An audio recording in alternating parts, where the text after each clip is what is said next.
Ok, salut, bienvenue. On va faire un autre exercice sur les équations différentielles homogènes. Eh bien, à regarder ici, nous avons y' qui est égal à 2xy sur x carré plus y carré. Donc, puisqu'on dit déjà c'est une équation différentielle homogène, sinon, il faudrait vérifier que quand on remplace x par lambda x, y par lambda y, cela entraîne que y' inchangé. D'accord? Sinon, il faudrait vérifier ça. Et rapidement, si on n'a pas dit c'est homogène, on peut vérifier que c'est homogène. En plaçant x par lambda x, y par lambda y, donc on allait avoir 2xy lambda carré. Et ici, on aura lambda carré x carré, lambda carré y carré. Donc on va factoriser par lambda carré, on simplifie. Donc voilà, c'était y peut rester changé. Maintenant, pour une équation différentielle homogène, la méthode d'intégration, la méthode traditionnelle, la plus simple possible, c'est que, on doit poser y sur x égale à t. Quand on pose y sur x égale à t, on va avoir y égale à t dx. Mais rappelons que y' ici, or, on sait que y' c'est dy sur dx. Et bien pour cela, d'accord, cette équation 1, il faut prendre la différentielle des deux membres.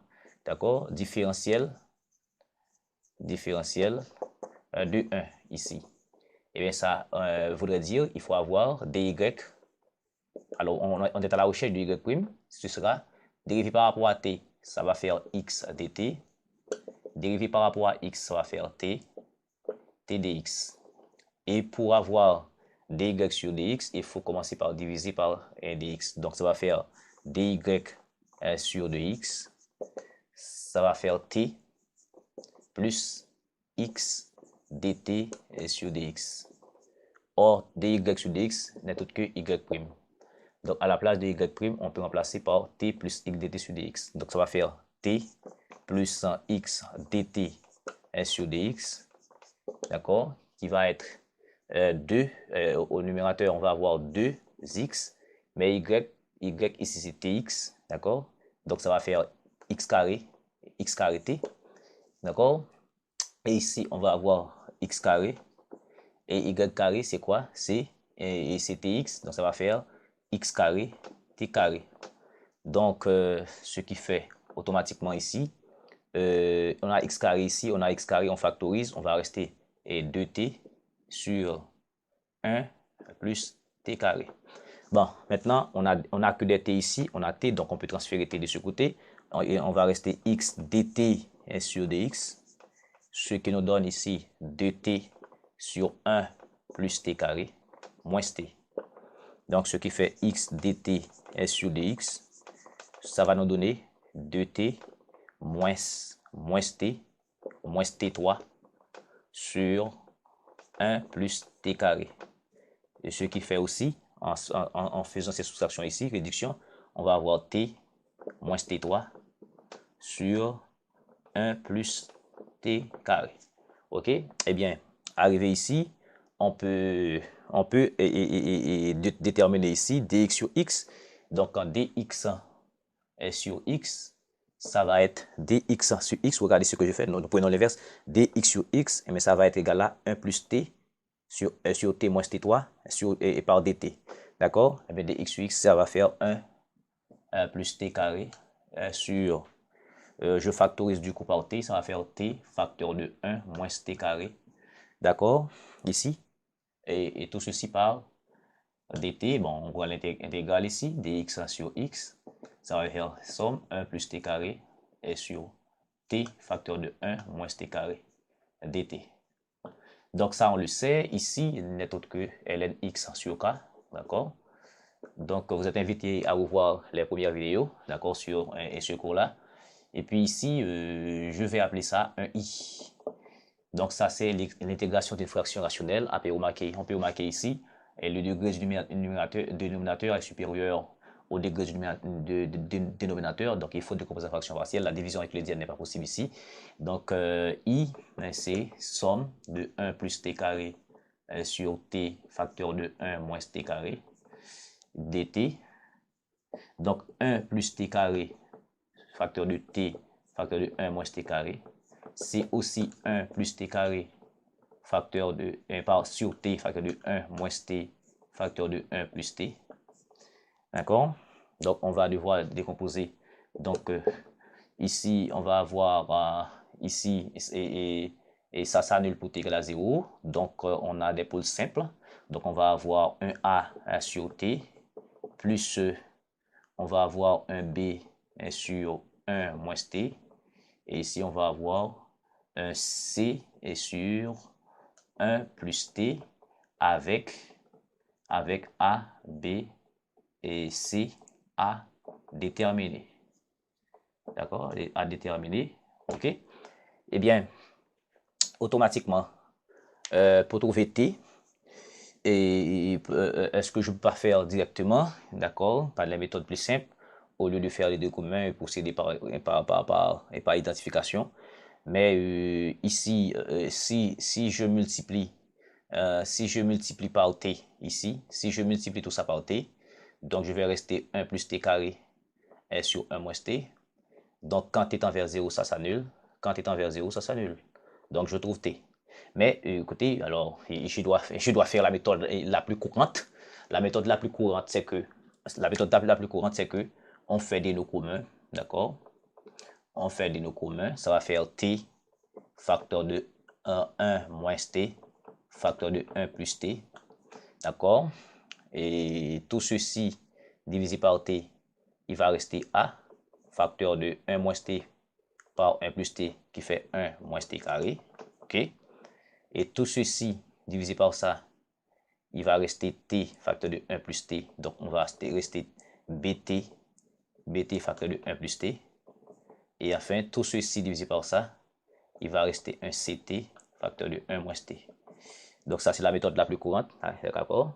Et ok, donc ça fait automatiquement, ça va faire un a moins t carré et plus bt plus bt carré plus ct ici, ct, ok, moins ct carré, ok, et tout ceci sur t facteur de 1 moins t facteur de 1 plus t, ok, voilà, eh bien, je peux prendre ça ici. Donc, à remarquer, on prend les termes de degré 2. Donc, on factorise du coup. On va rester ici, d'accord? Rappelons que c'est ça qu'on est en train de décomposer en fractions partielles. D'accord? On va devoir identifier tout après. On va avoir ici, ici, je factorise par t ici. Il y a moins t carré. D'accord? Bien entendu, il y a un a. Il y a un moins a t carré ici, d'accord?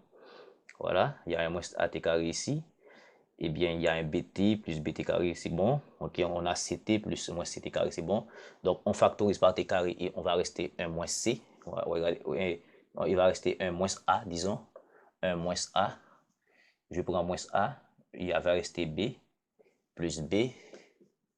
Et puis, de l'autre côté, c'est moins c. Ok, tout ceci par t carré. Les termes en t. On a quel terme en t? On a b plus c facteur de t. On a b et plus c facteur de t. Et enfin, les termes constants, on a a. Quel autre terme on a que a. Ok? Et tout ceci sur t facteur de 1 moins t facteur de 1 plus t. Eh bien, à remarquer ici, par identification, c'est la même expression. Eh bien, ici, qu'est-ce qu'on va faire? On va identifier ce quotient avec ce quotient-là. Donc, maintenant, en t carré, nous avons un terme en t carré. Le coefficient ici, c'est 1. Donc, ça veut dire on va avoir moins a plus b moins c égale à 1.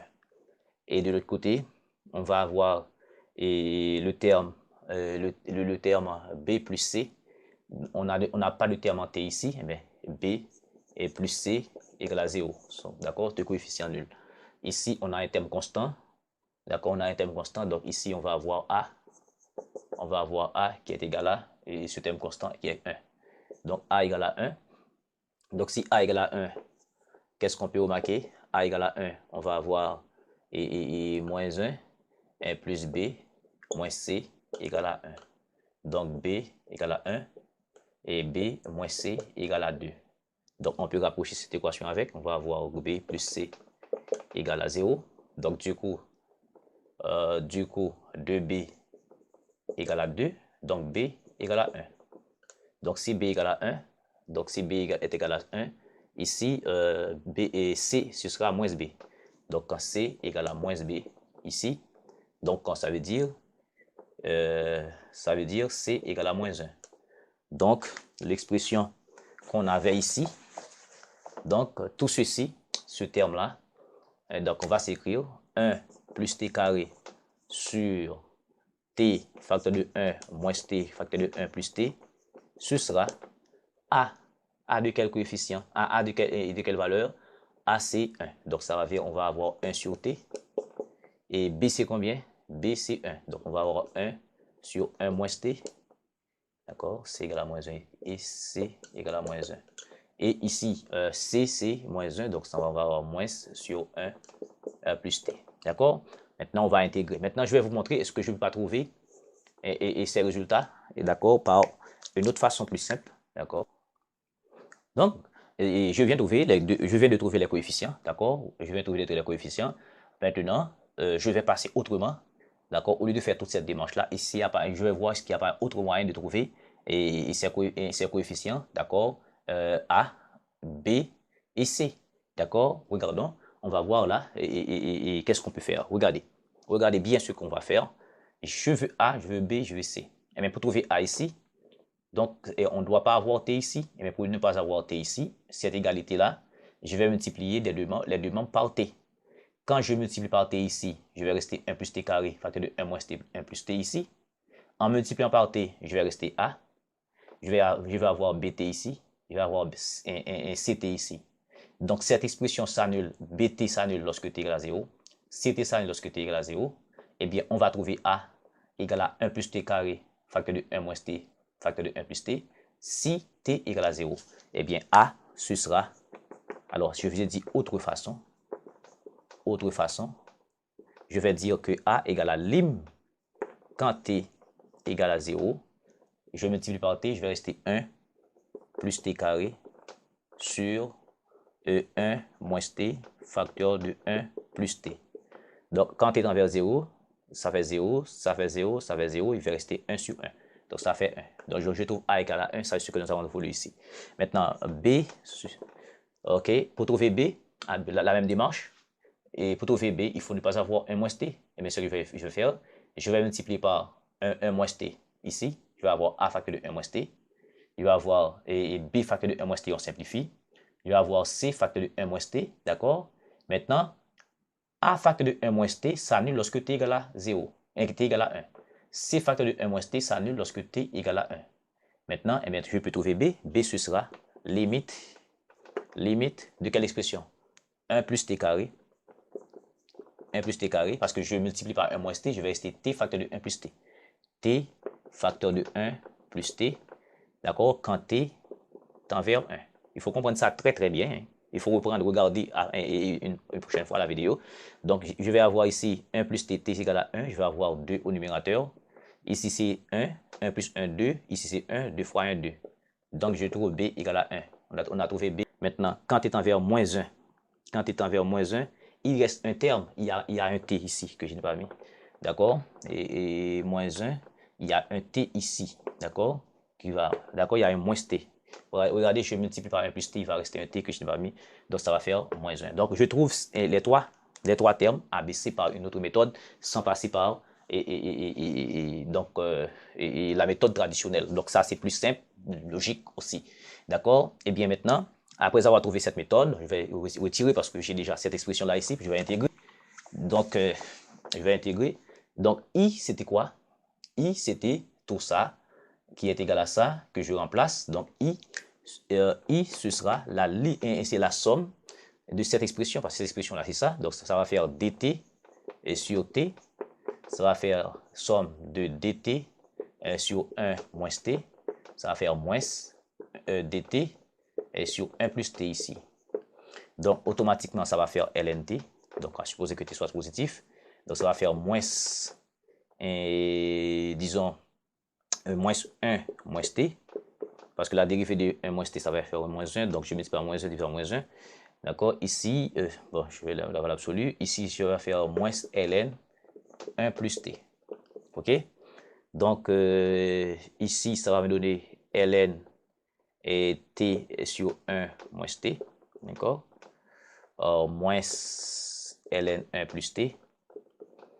D'accord? Et bien ici, alors, a ln a moins ln b, ça fait ln a sur b. Et ici encore, d'accord, ça va me donner ln t sur 1 moins t, d'accord, qui va multiplié par 1 sur 1 plus t.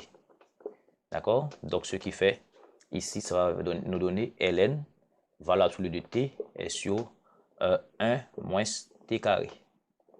D'accord? Voilà. Voilà, et voilà i. Et mais si tu trouves i, on va remplacer i par sa valeur ici. Du coup, ça fait automatiquement un ln x sur k. Ln x sur k, ça fait i, c'est tout ça. D'accord? C'est toujours les propriétés de logarithmique. Ln a, d'accord? Ln a moins ln b, ça fait ln a sur b. Donc, je multiplie par l'inverse. D'accord? Et puis 1 moins t facteur de 1 plus t, ça va être 1 moins t carré. Donc, il n'y a rien de difficile là. Donc, ça va faire ln, valeur absolue, de t sur 1 moins t carré. OK?